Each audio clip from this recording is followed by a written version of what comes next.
Assalomu alaykum hurmatli televizor ko'ruvchilar. Uyg'ur televiziyasining kundalik xabarlarini ko'rishinglarni qarshi olamiz. Oldi bilan xabarlarimizning muhim mazmunlarini tanishtiramiz. Sharq Turkistonda 6 nafar kadr atalmış qaror kishilarga chetilib jazolangan. Abdurashid Jalil Qarluq apandi Gollandiyada ziyorati bo'ldi. Amerika Xitoyning bir qism kuzatish uskunalari shirkatlarini qor tizimiga kirgizmoqchi. Xitoy o'lkalari parvona hujumiga uchirmoqda. Pokiston Burgut 2 nomli boshqarilgan bombasini g'albalik sinab qildi. Tövəndə diqqətinizə xəbərlərimizdən təfsili məzmunlarda bolsun. 23 may gündəki Tağırdağ to'rining xabarida Sharq Turkistondagi atalmış intizom tekshirish komiteti bilan reviziya komiteti huquqidan foydalanib qara va razil kuchlar shaykallarning jinoiy harakat bilan shug'ullanishini qo'g'digan. Ularning harakatini qanot ostiga olgan.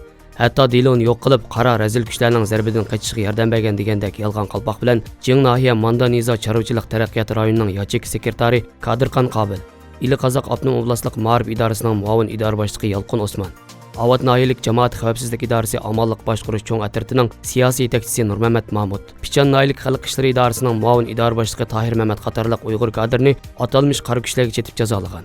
Xitoy hukumatı ilgari qaro kuchlarning kimligiga oid uqtirishlarda qaro kuchlarni milliy bo'lginchilik, diniy asabiylik va terrorlik bilan shug'ullanadigan tashkilotlar va jamoatlar, yurtdoshlik, tuqqanchilik, dindoshlik rishtasi bo'yicha guruh uyushtirganlar, bo'lginchi, diniy asabiy kuchlarni qanot ostiga olgan 200 nechta kadrlar chet eldagi qaro guruh va razil kuchlar bilan aloqasi bor deb sharhlab kelgan edi.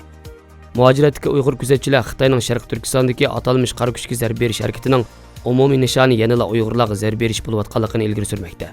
Atalmış qaro kuchlarga muhofazat xalqini bo'lish bilan ayblanib jazolangan 6 amaldorning 3i Uyg'ur, biri Qozoq millatidan bo'lishimi buning tipik ifodasi ekan.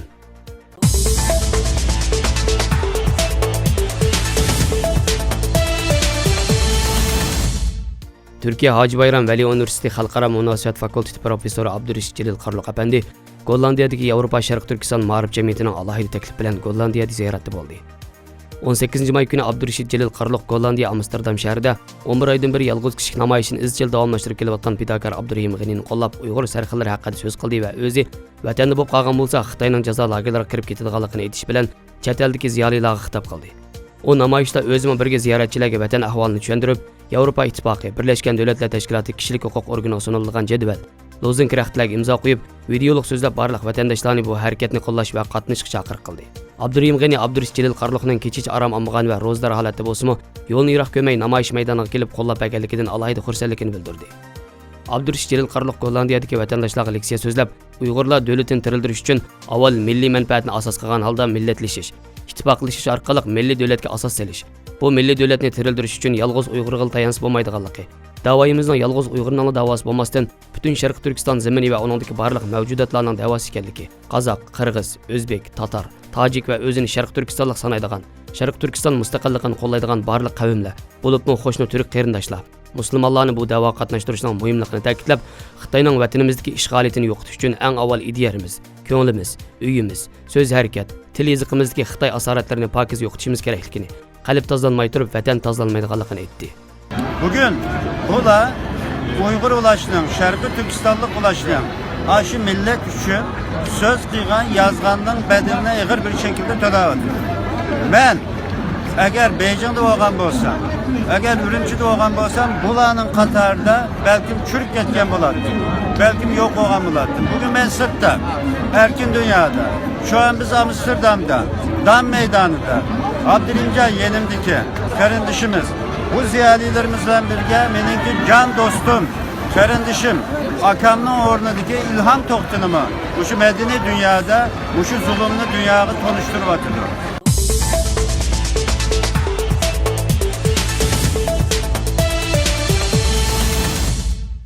Bloomberg to'rining 22 may kuni xabarida Amerika hukumati Xitoyning 5 kuzatish uskunalari shirkatini Huawei bilan o'xshash qor tizimliga kirgizib, ularning Amerikaning texnika va uskunalarini setib olishni cheklashni o'ylashmoqda ekan. Ahvoldan xabardor kishining bildirishicha, Amerika hukumati Haykang Shiwi raqamli texnik shirkati, Zhejiang Dahua texnik shirkati, Guangxi texnikasi va boshqa ikki shirkatni Savdo ministrligining qor tizimiga kirgizishni o'ylashmoqda. Ulardan birining oshkorlashicha, boshqa ikki shirkat Miyaboki shirkati bilan Keda Shunfei shirkati ekan. Trump hukumati yuqorqi shirkatlarning uskunalarining Uyg'urlarni bostirishga ishiltilishidan andish qilgan. Uningdan boshqa Haykang Shiwi bilan Zhejiang Dahua shirkati ishlab chiqargan yuz tunish kamerasi yana josuslik faoliyatlari uchun ishiltilishi mumkin ekan. Kishilik huquq tashkilotlari Xeykang Shivi bilan Zhejiang Dahua shirkatlarining Xitoy hukumatiga Uyg'urlarni bostirish uchun ishlatiladigan uskunalarni ta'minlab berishi bilan ayblagan. Lekin Xitoy bilan savdo suhbat ilib berayotgan bo'lg'achqa Trump hukumati bu haqda harakat qo'llanishni kechiktirgan. Navbatda Amerika Xitoy savdo suhbati faoliyatga tushib qoldi. İlginççe Xitoy hukumati kameralar orqali xalqni keng ko'lamda nazorat qiladigan bo'lib, Xeykang Shivi, Dahua qatorliq kuzatish uskunalari korxonalari zo'r iqtisodiy foydaga erishgan. Sonliq ma'lumotlardan ma'lum bo'lishicha, 2016-yili Xitoyda taxminan 176 million silliq kuzatish kamerasi ko'cha, bino va ommaviy o'rinlarni nazorat qilgan.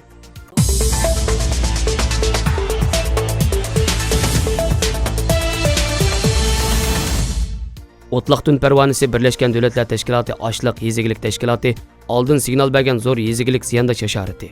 Qisqagina necha kunda 10 ming mo'yadagi ziroatni nobud qila oladi. Ziyon uchiruvchilarning hatto hech nimasi qolmaydi.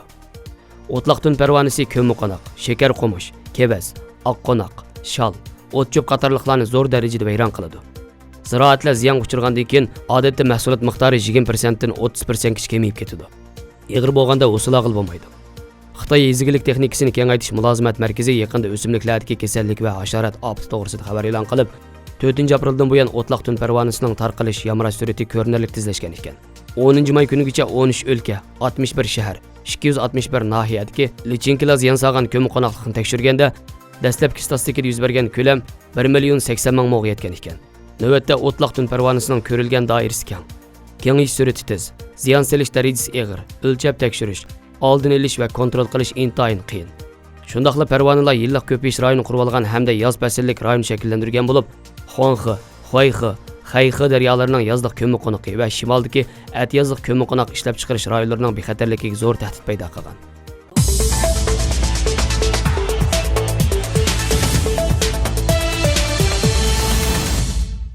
Pakiston armiyasi bayonotchisi general Asif Gafur Burkut 2 nomli boshqarilgan bombadan sinoqdan utuqliq o'tganligini bildirdi.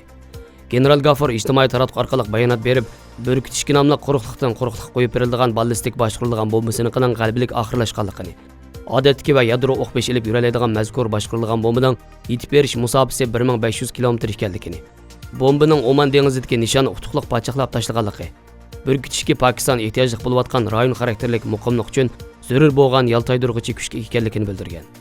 Pakiston o'tgan yildan hozirgacha uzun va o'tir masofalik boshqarilgan bombalarni sinoq qilgan. Sinoqlarda Burkut va Gauri tipli bombalarni ishlatgan. Xabarlarimizni ko'rganinglarga rahmat. Ko'rishguncha omon bo'linglar. Xayr xo'sh. Allohga omonat.